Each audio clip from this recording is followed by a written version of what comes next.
சகோதரர்களே, நாங்க யார பற்றி புறம் பேசுறோமோ அவர்கள் மன்னிக்காத வரைக்கும் அல்லாஹ் மன்னிக்க மாட்டான். அடியார் விஷயத்துல இன்றைக்கு சர்வ சகஜம், எல்லாரும் தான் 5 நேரம் தொழக்கூடியவர்களாக இருக்கலாம், தீண்டார்கள் இருக்கலாம், தீனுடைய சபைகளும் காலி இல்லை.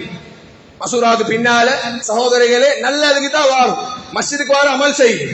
குளிக்க போயிட்டு சேத்த பூசின்னு வந்தேன்னு சொல்லுவோமே, குளிக்க போயிட்டு சேத்த பூச்சின்னு வந்த கதை மாதிரி உலகத்துல வாழ்க்கை எழுதப்படாது. மஸ்ஜிதுக்கு வர அமல் செய்ய, மஸ்ஜிதுக்கு வர தொலை, மஸ்ஜிது வர குர்ஆன் ஓது, தொழுது எல்லாம் செஞ்சதுக்கு பின்னால மசூரா முடிஞ்சதுக்கு பின்னால ஒத்தர் எடுத்தாச்சு பேச, அவர் நரவத்தை பேசு, அவர் நல்லா அப்படி ஒத்தர் நோக்க போடுவார். அவர் இந்த விஷயத்துல ஓட்டேனா, அவர் ஃபேமிலி இப்படி ஏனா, அவர் மகால் இப்படி ஆளுனா, அப்படியே இல்லையா? தீனுடைய சபையிலும் காலி இல்ல. பயப்படாம சொல்லு சகோதரர்களே, சகோதரர்களே, புறம் பேச எங்களுக்கு யார குறைகளும் தேட எங்களுக்கு வயசு கிடையாது. குறை இல்லாத மனித உலகத்துல யாரும் கிடையாது. குறை இல்லாத மனிதர்கள் உலகத்துல யாரும் இல்லை. ஏன் சகோதரர்களே, அடுத்தவருடைய குறைகள் நாங்க தேர்ந்த சமுதாயம், முஸ்லிம் சமுதாயம் ஒட்டு கேட்கிறது. இவரை பத்தி அங்க போய் செல்றது முனாஃபிகீன்கள்.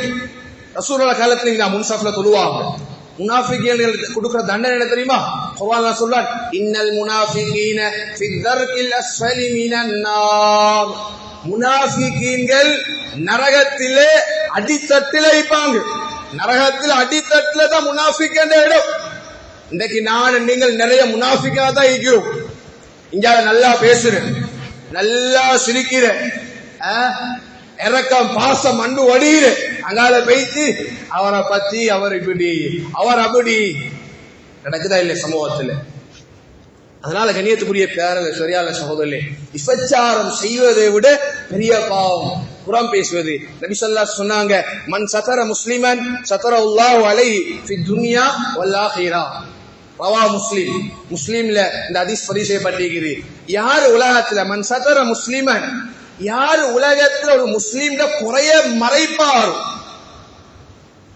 இன்றைக்கு நாங்க வெளிப்படுத்த ஆசை, பேஸ்புக்ல போடணும், போட்டோவோட எண்ணத்தோட கமெண்ட் பண்றது. நாங்க என்ன புறம்பா இல்லையோ, அவன் செஞ்சானோ இல்லையோ எங்களை கமெண்ட் செஞ்ச மாதிரி வாட்ஸ்அப்ல உண்மையா பொய்யா தெரிய வந்ததை அடிக்கு சேவ் பண்ணி விட்டு கேவலப்படுத்துறோம். நாங்க சகோதரர்களே, அவன் என்ன பாவத்தை செஞ்சாலும் எங்களுக்கு கேவலப்படுத்த வெளிரங்கப்படுத்த அனுமதி கிடையாது. அவர் மவுத்தாயிட்டாண்டா யார்கிட்ட போயிட்டு மன்னிப்பு கேட்க, எங்கேயோ உள்ள மெசேஜ் வந்து வாட்ஸ்அப்ல, ஊர் பேர் தெரியாது, அட்ரஸ் தெரியாது, இவர் பாவம் செஞ்சவர், இப்படி இப்படி செஞ்சவர். கண்ணியத்துக்குரிய கால சகோதரர்களே, நபி ஸல்லல்லாஹு சொன்னாங்க, மன் சதர முஸ்லிமன் சதரல்லாஹு ஃபி துன்யா வல் ஆகிரா. யார் உலகத்தில் ஒரு முஸ்லிம்ட குறைய மறைப்பாரு, வெளிரங்கப்படுத்த சொல்லல, கேவலப்படுத்த சொல்லல, இவன் கெட்டவர் புறம் பேச சொல்லல. சதரல்லாஹு ஃபி துன்யா வல் ஆகிரா சொன்னாங்க, அல்லாஹ் அந்த அடியாண்ட குறைகளை உலகத்திலே மன்னிப்பான், வல்லாஹிரா ஆகிரத்திலே மன்னிப்பான் என்று நபி ஸல்லல்லாஹு அலைஹி வஸல்லம் அவங்க ஹதீஸ் அழகான முறையில சொல்லி காட்டினாங்க. அதனால கண்ணியத்துக்குரிய பெரியார்களே சகோதரர்களே, பாவங்களை விடணும். நபி ஸல்லல்லாஹு அலைஹி வஸல்லம் மிஹ்ராஜ் போன டைம்ல ஜிப்ரீல் அலைஹிஸ்ஸலாம் அவங்க, இந்த ஹதீஸ் அஹ்மதுல பதிவு செய்யப்பட்டிருக்கிறது, சில மக்கள் நரகத்துல செம்பாலான நகங்கள் கொடுக்கப்பட்டிருக்கிறது நரகவாதிகளுக்கு. அவங்க நகங்களால அவங்களோட உடம்புகளை, மூஞ்சிகளை, நெஞ்சுகளை பிச்சு பகாண்டி கொண்டிருந்தாங்க. நரகவாதிகள் தண்டனை ஒரு கூட்டத்தை கண்டாங்க. என்ன? செம்பிலான நகங்களால அவங்களோட முகத்தை அவங்களே, அவங்களோட உடம்ப அவங்களே பிச்சு பர்றாண்டி வேதனைப்படுத்திக் கொண்டுதான் அவங்களே. நபி ஸல்லல்லாஹு கேட்டாங்களா, ஜிப்ரீலே அலைஹிஸ்ஸலாத்து வஸலாம், இவங்க யாரப்பா? இந்த தண்டனை செய்யப்படுறாங்களே, இப்படி ஒரு தண்டனை செய்யப்படுறாங்களே, இவங்க யாரு?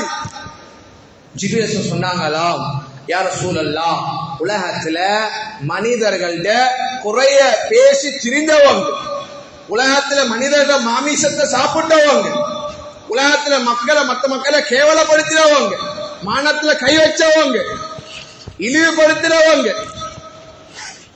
அதனாலதான் இன்றைக்கு இந்த தண்டனை அனுபவிக்கிறாங்க என்று ஜிப்ரீல் அலைஹிஸ்ஸலாம் அவங்க சொன்னதாக இந்த ஹதீஸ் அஹ்மதுல பதிவு செய்யப்பட்டிருக்கிறது. அதனால கண்ணியத்துக்குரிய பேரலை சகோதரர்களே, இன்னொரு ஹதீஸ் திர்மிதியில பதிவு செய்யப்பட்டிருக்கிறது. கண்ணியத்துக்குரிய பேரலை சகோதரர், இன்னொரு கூட்டத்தை நபி ஸல்லல்லாஹு அலைஹி வஸல்லம் கண்டாங்க. என்னண்டா, சில மக்கள் என்னண்டா அவங்கள கைகளை கட்டி மலக்குமார்கள் இறைச்சி கடையில இறைச்சி வெட்டுவாங்க. எப்படி வெட்டுவாங்க?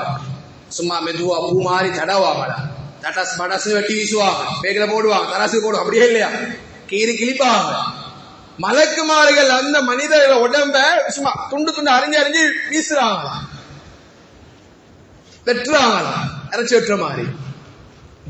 நபி ஸல்லல்லாஹு அலைஹி வஸல்லம் கேட்டாங்க, இவங்க யாரு? ஜிப்ரீல் இவங்க யாரு?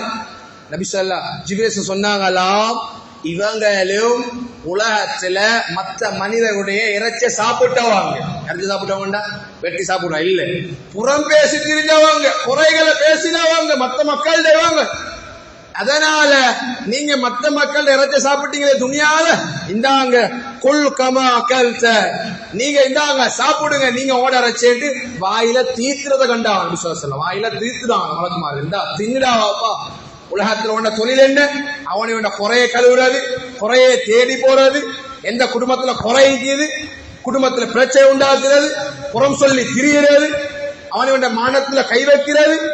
இதுதான் எங்க முஸ்லீம் சமூகம் செய்யறது. அதிகமா 100க்கு 100 எங்க சமூகம் இன்றைக்கு நாளுக்கு நாள் மக்களை கேவலப்படுத்துற விஷயத்தை தான் இறங்கிக்கிறாங்க.